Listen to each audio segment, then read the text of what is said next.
Hello बच्चों, बहुत बहुत स्वागत है आपका हमारे प्यारे से चैनल पर। और आज हम करने जा रहे हैं discussion basic rules of spherical mirrors. बहुत ही जबरदस्त होने वाला है आज का सेशन। बहुत ही शॉर्ट टाइम में हम समझेंगे वो कौन से बेसिक रूल हैं। अगर कोई रेज इंसिडेंट हो रही है मिरर्स के ऊपर तो वो किस तरह से रिफ्लेक्ट होके जाएगी। तो चलो इस टॉपिक को स्टार्ट करने से पहले हम थोड़ा सा कॉन्सेप्ट समझेंगे कि सर मिरर्स को देखना कैसे है। तो देखो मैं आपको एक नजरिया बताता हूं मिरर्स को समझने का कि कैसे कॉन्वेक्स और कॉनकेव पैटर्न पहले बनता है। तो सपोज मैंने यहां पर एक स्फीयर क्रिएट कर दिया। देखो मैंने सपोज करो ये एक स्फीयर बना दिया। अच्छा, अब इस स्फीयर से मैं दो मिरर क्रिएट कर सकता हूं। एक बनेगा कॉनकेव और एक बनेगा कॉन्वेक्स मिरर। चलो अब एक काम करते हैं कैसे बनेगा ये सब कुछ। तो हमने क्या किया, देखो हमने यहां पर एक कट लगा दिया मिरर पे इस साइड में और एक कट लगा दिया इस साइड में। अब ऐसा करने से मेरे पास देखो दो आर्क निकल के आए। पहला मैंने आर्क बोल दिया पी क्यू, दूसरा मैंने आर्क बोल दिया आर एस। दोनों ही स्फीयर से निकल के आए हैं, दोनों ही आर्क स्फीयर से निकल के आए। मैंने पहले वाले आर्क को उठाया और यहां पर ऐसे रख दिया, ध्यान से देखना।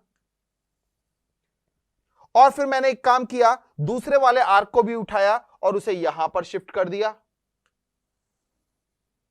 अब बस काम है पॉलिशिंग का। मैंने क्या किया सर, क्योंकि मिरर है और आप जानते हो कि जब आपने घर के शीशे देखे होंगे तो कई बार ऐसा होता है जब शीशा टूट जाता है तो उसकी बैक साइड पर आपने देखा होगा एक पॉलिश्ड होती है, ऑरेंज कलर की या फिर किसी भी अलग कलर की। अब हमें क्या करना है, हमें भी पॉलिश करना है सरफेसेस को। हमारे पास एक आर्क की फॉर्म में मिरर आ चुका है जिसे हम बोलते हैं स्फेरिकल मिरर। क्यों नाम पड़ा स्फेरिकल, क्योंकि देखो स्फेयर से निकाल के हम इसे लेके आए हैं। अब एक काम करते हैं, यहां पर देखो इनके नाम भी लिख देते हैं, पी क्यू आर एस। अब पॉलिशिंग का पैटर्न देखते हैं। मैंने देखो पॉलिशिंग अंदर की साइड कर दी। सपोज ये मैंने पॉलिश कर दी अंदर की साइड, तो जो रिफ्लेक्शन मिलेगा वो किस तरफ से मिलेगा, रिफ्लेक्टेड सरफेस ये वाली हो गई। अच्छा, इस वाले केस में मैंने पॉलिशिंग किस तरफ से करी है, बाहर की तरफ से ही कर दी है।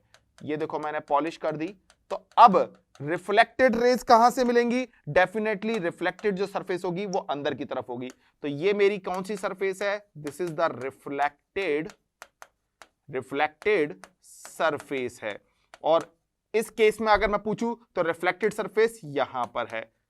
पॉइंट क्लियर है, वेरी गुड। चलो ये मेरी रिफ्लेक्टेड सरफेस आ गई, ठीक है। अब देखो मुझे रिफ्लेक्टेड सरफेस मिल चुकी है। अब किसका नाम कॉन्वेक्स पड़ेगा, किसका नाम कॉनकेव पड़ेगा, तो सिंपल सा पैटर्न याद रखना, क्योंकि हमें रिफ्लेक्टेड सरफेस के बेसिस पे बोलना है। यहां पे ध्यान से देखो, ये आर्क एक शेप कैसा है, एक काइंड ऑफ हम स्लोप बोल सकते हैं, काइंड ऑफ हम गड्ढा बोल सकते हैं, काइंड ऑफ हम केव बोल सकते हैं। अब आप सोच रहे होंगे यार इतना भी कोई गहरा नहीं था कि केव तक का एग्जांपल दे दिया। देना पड़ेगा मेरे दोस्त, क्योंकि टॉपिक का नाम है कॉनकेव मिरर। तो ध्यान से देखो, जिस साइड में रिफ्लेक्टेड अगर सरफेस कैसी हो, थोड़ी सी दबी हुई हो, थोड़ा सा गड्ढा सा दिखे या फिर केव टाइप दिखे, है नहीं केव बट हम बोलेंगे केव टाइप यानी गड्ढा सा यानी दबा हुआ सा दिखे, तो उस मिरर को हम बोलेंगे कॉनकेव मिरर। याद करने का सिंपल सा तरीका, ये बन गया हमारा कॉनकेव मिरर।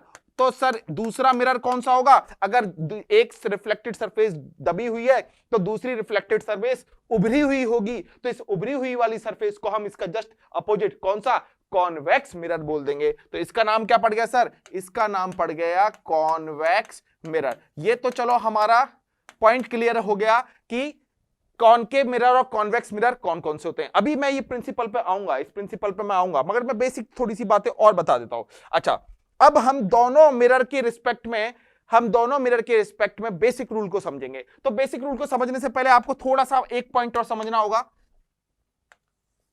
मैंने यहां पे दोनों टाइप के मिरर बना दिए हैं वापस से।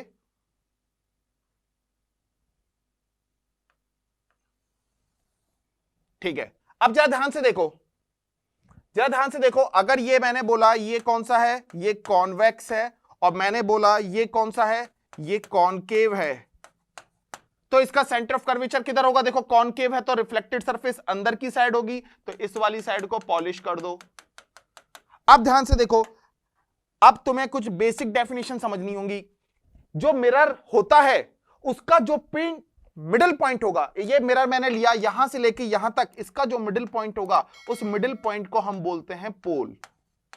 उस मिडिल पॉइंट को बोला जाता है पोल। अच्छा, आपको पता है ये दोनों जो सरफेस निकाली हैं एक स्फीयर से निकाली हैं, तो इस स्फीयर का कोई रेडियस भी रहा होगा, तो वही रेडियस यहां से ध्यान से देखो, और एक सेंटर भी रहा होगा। तो एक काम करो, यानी कि इस आर्क का कोई ना कोई तो सेंटर रहा होगा, तो मैंने वो सेंटर बना लिया, और उस सेंटर से जो दूरी होगी उसे हम बोल देंगे रेडियस ऑफ कर्वेचर, और उस सेंटर को बोल देंगे सर क्या, सेंटर ऑफ कर्वेचर। तो centre of curvature, radius of curvature दोनों हमारे पास निकल के आ गए। अब जरा ध्यान से देखो, ये तो कॉनकेव के केस में हो गया, कॉन्वेक्स के केस में क्या होगा, तो कॉन्वेक्स के केस में भी तो ध्यान से देखो, हमारी पॉलिश किस तरफ से हुई है, कॉन्वेक्स के केस में अंदर की साइड से हमने पॉलिश करी है, बट स्फीयर का सेंटर तो अंदर की साइड ही होगा ना, तो ये इसके लिए भी क्या करेगा, सेंटर ऑफ कर्वेचर की तरह बिहेव करेगा। अच्छा, पोल कहां पे होगा, तो पोल का सिंपल सी बात है, कॉन्सेप्ट क्या करना है, जो मिरर की लेंथ है उसका मिडिल पॉइंट हमें पकड़ना है, वो मेरा पोल हो जाएगा, और यहां से यहां तक की जो दूरी हो जाएगी ये भी रेडियस ऑफ कर्वेचर हो जाएगी। तो साफ सी बात है, सेंटर ऑफ कर्वेचर और रेडियस ये किस तरफ मिलेंगी, हमेशा कॉनकेव में लेफ्ट साइड मिलेंगी, और इधर इसमें ये राइट साइड मिल जाएंगी, ठीक है ना। दोनों साइड ऐसा नहीं कि रिफ्लेक्टेड साइड ही मिलती हैं, इस कॉनकेव में रिफ्लेक्टेड साइड मिल रही हैं, बट कॉन्वेक्स में रिफ्लेक्टेड साइड सरफेस की तरफ नहीं मिल रही, ये किस तरफ है, जिस तरफ पॉलिश्ड एरिया है, ठीक है। अब एक बात और समझते हैं, एक पॉइंट होता है फोकस, एक पॉइंट होता है फोकस, और वो अभी के लिए मैं इतना बता देता हूं कि सेंटर ऑफ कर्वेचर और पोल के सेंटर में होता है, यानी कि रेडियस ऑफ कर्वेचर का हाफ होता है, रेडियस ऑफ कर्वेचर का हाफ डिस्टेंस पे एक पॉइंट होता है जिसे हम फोकस बोलते हैं। सिमिलरली इसका फोकस भी यहां पर मिलेगा। फोकस का काम क्या है ये हम बाद में डिस्कस करेंगे, फोकस की डेफिनेशन क्या है ये हम बाद में डिस्कस करेंगे, वो अभी हम रूल्स में देखेंगे। तो चलो अब हम रूल्स पर आते हैं। रूल्स क्या था, पहला, when ray parallel to principal axis after reflection passes through the focus of appear, the focus of appear to came from focus. अब ध्यान से सुनो, इस बात को सुनो क्या कह रहा है वो। पहला रूल, मैंने देखो यहां पे बोला एक word principal axis. Principal axis क्या होता है जरा ध्यान से सुनना, एक ऐसी लाइन जो सेंटर ऑफ कर्वेचर और पोल को मिला दे, एक ऐसी लाइन जो सेंटर ऑफ कर्वेचर और पोल से क्रॉस करके जाती हो, उसे उस मिरर का प्रिंसिपल एक्सिस कहते हैं। तो ये मैंने पिंक लाइन जो ड्रॉ करी है, दोनों मिरर के लिए क्या करेगी सर, फोकस की तरह बिहेव करेगी। अब बात आती है डेफिनेशन की, कि डेफिनेशन में सर पहला रूल बोलता क्या है। तो एक काम करते हैं, हम इस आर वाली पॉइंट को तो हटा देते हैं।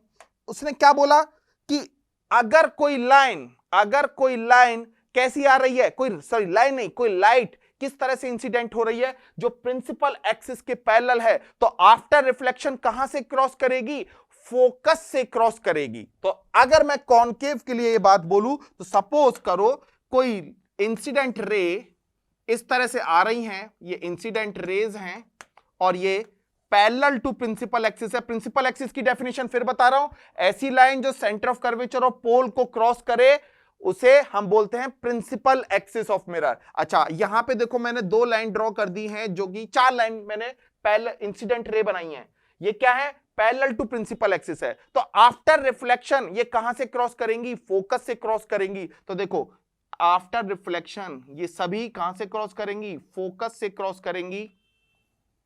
और इसी को हमने क्या बोला है, इसी को हमने बोला है sir first basic rule of spherical mirror. अगर incident ray parallel to principal axis आती हैं तो आफ्टर रिफ्लेक्शन फोकस से क्रॉस करेंगी। अब बात करते हैं कॉनकेव में, तो क्या कॉन्वेक्स में कैसे होगा। तो यहां पर इंसिडेंट रे किस तरफ से आएंगी, इस तरफ से नहीं, क्योंकि रिफ्लेक्टेड सरफेस तो उस तरफ है। तो मैंने अगर यहां पर इंसिडेंट रे देखो ऐसे यहां पे ड्रॉप करी, तो क्या होगा, आफ्टर रिफ्लेक्शन फोकस से क्रॉस करना है, मतलब इधर से चली जाएंगी नहीं, क्योंकि इस तरफ तो पॉलिश है, तो लाइट तो इस तरफ आ ही नहीं सकती। तो फिर क्या होगा, आफ्टर रिफ्लेक्शन वो डेफिनेटली सेम साइड लौट जाएंगी। तो मैंने इन्हें सेम साइड रिफ्लेक्टेड कर दिया। मैंने क्या किया, सेम डायरेक्शन में या सेम साइड पर मैंने इन्हें रिफ्लेक्टेड कर दिया। बट अब यहां पे कॉन्सेप्ट क्या आता है, ध्यान से देखो, ये रिफ्लेक्टेड इस तरह से होती हैं कि अगर इन्हें ध्यान से नोटिस किया जाए तो कुछ ऐसा लगता है, it cames from, only for reflected के लिए बोल रहा हूं, it cames appear to cames from focus point. जैसे ये फोकस पे कन्वर्ज हो रही थी और ये ऐसा लग रहा है कि फोकस से डाइवर्ज हो रही है। In case of convex light तो सरफेस के उस तरफ से ही लौट गई, बट ऐसा लगेगा रिफ्लेक्टेड रे कि इस पॉइंट से जनरेट होके जा रही थी। इसे बोलते हैं first basic rule of spherical mirror. चलो अब हम दूसरा पॉइंट देखते हैं। When incident ray passing through focus, then after reflection parallel to principal axis। तो सबसे पहले हम बनाते हैं हमारा कॉनकेव मिरर, ठीक है, थोड़ा सा सही बना देते हैं वापस से। ये देखो मैंने कॉनकेव मिरर बना दिया। अब तो लिखने की जरूरत नहीं है केव साइड किस तरफ दिख रही है, केव बोले तो किस तरफ से दबा हुआ है रिफ्लेक्टेड सरफेस, अंदर की तरफ से, ठीक है ना। तो अब सिंपल सी बात है, फटाफट से इसका प्रिंसिपल एक्सिस ड्रॉ कर देते हैं। सपोज ये प्रिंसिपल एक्सिस है। क्यों है ये प्रिंसिपल एक्सिस? क्योंकि ये सेंटर ऑफ कर्वेचर और पोल से क्रॉस करके जा रही है लाइन। अच्छा, बट क्वेश्चन क्या है कि अगर सपोज करो कि इंसिडेंट रे किस तरह से आ रही है, इंसिडेंट रे अगर फोकस से क्रॉस करती है, देखो अगर इंसिडेंट रे फोकस से क्रॉस करती है तो आफ्टर रिफ्लेक्शन क्या बोला, after reflection parallel to principal axis हो जाएगी। ध्यान से देखो, after reflection parallel to principal axis हो जाएगी, व्हाइट वाली लाइन के पैरेलल हो जाएगी। This is the second rule of basic spherical mirror. अच्छा, ये तो कॉनकेव के लिए हमने कहानी बना ली, ये तो कॉनकेव के लिए थी। कॉन्वेक्स में क्या होगा? तो कॉन्वेक्स में भी समझते हैं क्या करना है सर। ये लो हमने बना दिया मिरर। पॉलिश किस तरफ से करेंगे? अंदर वाली साइड से करेंगे, क्योंकि रिफ्लेक्टेड सरफेस उभरी हुई होती है कॉन्वेक्स के केस में। नामकरण भी कर दो नीचे कॉन्वेक्स, बाकी के नामकरण भी कर दो। क्या क्या सर? इसका एक पोल भी होगा, एक सेंटर ऑफ कर्वेचर भी होगा, पोल बना दिया, एक फोकस भी होगा, ठीक है। अब सर बात यह है कि यहां तो हमें दिख गया कि इंसिडेंट रे फोकस से क्रॉस कर रही है। अब यहां पर इंसिडेंट रे फोकस पे कैसे क्रॉस करे? क्योंकि कॉन्वेक्स में तो पॉलिश हो रखी है इस तरफ, तो लाइट तो फोकस तक आ ही नहीं पाएगी। But sir it appears to towards focus अगर इंसिडेंट हो रही है तो आफ्टर रिफ्लेक्शन क्या होगा? पैरेलल टू प्रिंसिपल एक्सिस हो जाएगी। सिंपल सा कॉन्सेप्ट है। तो ये मेरा प्रिंसिपल एक्सिस हो गया जो कि पोल और सेंटर ऑफ कर्वेचर से क्रॉस करके जा रहा है। अब इंसिडेंट रे कैसी है? It appears towards focus. ये किस तरह से इंसिडेंट हो रही है कि ये फोकस पे जाके गिरती, बट गिरेगी नहीं क्योंकि रिफ्लेक्ट हो जाएगी उससे पहले। और आफ्टर रिफ्लेक्शन कैसी हो जाएगी? पैरेलल टू प्रिंसिपल एक्सिस हो जाएगी। ऐसे सिमिलरली अगर मैं यहां से लेके जाऊं तो लग रहा है कि ये फोकस पे जाके गिरती, बट वहां जा नहीं पाएगी, उससे पहले ही रिफ्लेक्ट हो जाएगी। और after reflection it should be parallel to principal axis हो जाएगी। This is the second rule of, या second basic rule of spherical mirror. चलो अब थर्ड रूल पे जाते हैं।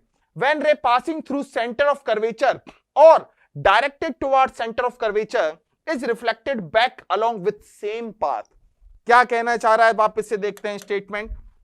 हमने यहां पे फिर से एक मिरर बना दिया, इसका नाम दे दिया हमने कॉन्वेक्स, और यहां पे हमने मिरर बना दिया, इसका नाम हमने दे दिया कॉनकेव। तो अब तुम ये बड़े आसानी से समझने लगे हो कि कॉनकेव में क्या फर्क होता है और कॉन्वेक्स में क्या फर्क होता है।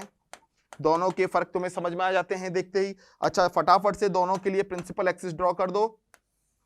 ये मैंने सेंटर ऑफ कर्वेचर बना दिया, ये मैंने फोकस बना दिया, और ये मैंने क्या बना दिया? पोल बना दिया। ऐसे ही सिमिलरली यहां पर ये मैंने पोल बना दिया, इधर मैंने फोकस बना दिया, इधर मैंने सेंटर ऑफ कर्वेचर बना दिया। दोनों के सेपरेट सेपरेट बना दिए, कंबाइंड नहीं बनाए, ठीक है। अब क्या है सर? इंसिडेंट रे किस तरह से आ रही है कि वो सेंटर ऑफ कर्वेचर से क्रॉस करती है। तो ये लो, इंसिडेंट रे आई और सेंटर ऑफ कर्वेचर से क्रॉस करी। एक मिनट में से वापस से बना देता हूं। कोई इंसिडेंट रे आई और सेंटर ऑफ कर्वेचर से क्रॉस कर गई, तो फिर क्या करती है? After reflection is reflected back along with same path. यानी कि अगर ये इस पाथ पर आई है तो इसी पाथ पर रिफ्लेक्टेड हो जाएगी, सेम एंगल पे ही, उसी पॉइंट पर, यानी कि एग्जैक्ट 90 डिग्री या 180 डिग्री के एंगल से सीधा यू टर्न मार के एज इट इज उसी पाथ पर लौट जाएगी। अब यहां पे कैसे देखें? यहां तक सेंटर ऑफ कर्वेचर पे तो नहीं पहुंचेगा, बट अब आप सीख चुके हो। जैसे फोकस पे नहीं पहुंची थी तो क्या बोला? इट्स अपीयर टू टुवर्ड्स, यानी कि डायरेक्टेड हो रही है टुवर्ड्स की तरफ। या फिर अब इस केस में हम बोलें कि सर ये किस तरफ जा रही हो, अगर ये सेंटर ऑफ कर्वेचर की डायरेक्शन में जा रही हो तो सपोज कोई लाइट रे है और वो इंसिडेंट हो रही है किस तरह की, वो सेंटर ऑफ कर्वेचर पे जाके टुवर्ड्स यानी फोकस करती है, उस पर जाके गिरती, तो क्या होगा, सेम पाथ पर रिफ्लेक्टेड हो जाएगी। इसे बोलते हैं क्या सर, इसे बोलते हैं basic rules of spherical mirror third. तीसरा रूल भी हमने समझ लिया, अब हम चौथा रूल समझते हैं। चौथा रूल क्या है, if ray incident with an any angle at the pole then reflected ray follows the laws of reflection. क्या कमाल की चीज है, चलो देखते हैं। लॉज ऑफ रिफ्लेक्शन होता क्या है, सिंपल सा कॉन्सेप्ट एक बार यहां पे बता देता हूं। लॉज ऑफ रिफ्लेक्शन सिंपल सी बात है, अगर ये कोई सरफेस है और इस सरफेस के मैंने रिस्पेक्ट में एक नॉर्मल लाइन ड्रॉ कर दी, नॉर्मल लाइन का मतलब क्या होता है, परपेंडिकुलर, ध्यान रखना, नॉर्मल लाइन का मतलब होता है परपेंडिकुलर, एक लाइन मैंने सरफेस की ड्रॉ कर दी। तो ध्यान से, अब मैंने बोला कि इस सरफेस पे कोई रे इंसिडेंट हो रही है, तो इंसिडेंट होने का मतलब, ये बहुत बड़ा कंफ्यूजन होता है कि इंसिडेंट एंगल मेरे दोस्त सरफेस से नहीं बनता। इंसिडेंट एंगल कभी सरफेस से नहीं बनता, किससे बनता है मेरे दोस्त, इंसिडेंट एंगल हमेशा किसके रिस्पेक्ट में बनेगा, ये जो सरफेस के परपेंडिकुलर या नॉर्मल लाइन है उससे हमेशा इंसिडेंट एंगल कंसीडर किया जाता है। तो मैंने बोला अगर ये इंसिडेंट एंगल थीटा आई है तो रिफ्लेक्टेड एंगल कितना होगा, सेम एंगल से ये लाइट, ये सेम एंगल से लाइट हमारी क्या होगी, रिफ्लेक्टेड हो जाएगी। ये देखो मैंने सेम एंगल से लाइट को रिफ्लेक्टेड कर दिया, दैट इज थीटा आर, और ये थीटा आर भी नॉर्मल लाइन से ही बनेगा, ठीक है। तो अगर 30 डिग्री पे गिरी तो 30 पे रिफ्लेक्ट होगी, 60 पे गिरी तो 60 पे रिफ्लेक्ट हो जाएगी। This is the laws of reflection. क्या sir, laws of reflection, angle theta I is should be equal to angle theta R, ये तो हमारा लॉज ऑफ रिफ्लेक्शन हो गया। अब हम बात करते हैं कि हमारे मिरर में ये लॉज ऑफ रिफ्लेक्शन किस तरह से अप्लाई होगा। तो स्टेटमेंट को थोड़ा सा समझते हैं वापस से। यहां पर हमारे पास वापस से हमने दो मिरर बनाए, ये इसका पोल बना दिया मैंने, इधर आपने देखा centre of curvature, sorry not centre of curvature, ये मैंने फोकस मान लिया, ये कोई सेंटर ऑफ कर्वेचर मान लिया। अच्छा, देख के ही पता चल गया होगा अगर मैंने इधर बाने हैं तो ये कौन से लेस बन रहे होंगे, ऑब्वियसली ये कॉन्वेक्स बन रहा है। और अगर मैं कॉनकेव बनाने जा रहा हूं तो ये लोग कॉनकेव का मैंने ड्रॉ कर दिया पैटर्न, यहां पे मैंने सेंटर ऑफ कर्वेचर ले लिया, इधर मैंने फोकस ले लिया और इधर मैंने कोई पोल कंसीडर कर लिया। कोई क्या, सेंटर पे जो पॉइंट होता है आर्क का, जो मिरर की लेंथ है उसका सेंटर पॉइंट पोल कहलाता है। अच्छा, अब रे इंसिडेंट क्या हो रही है, उसने बोला, फोर्थ लॉ ध्यान से सुनना, अगर रे पोल पर किसी एंगल से गिरती है, सपोज पोल पर किसी एंगल थीटा से गिरती है, तो ये रिफ्लेक्टेड कैसे होगी, क्योंकि अब ये जो प्रिंसिपल एक्सिस है ये पी पॉइंट पर कैसे बिहेव कर रहा होगा, ये पी पॉइंट पे परपेंडिकुलर, क्योंकि ध्यान रखना रेडियस हमेशा सर्क्यूमफेरेंस के परपेंडिकुलर होती है, तो ये भी तो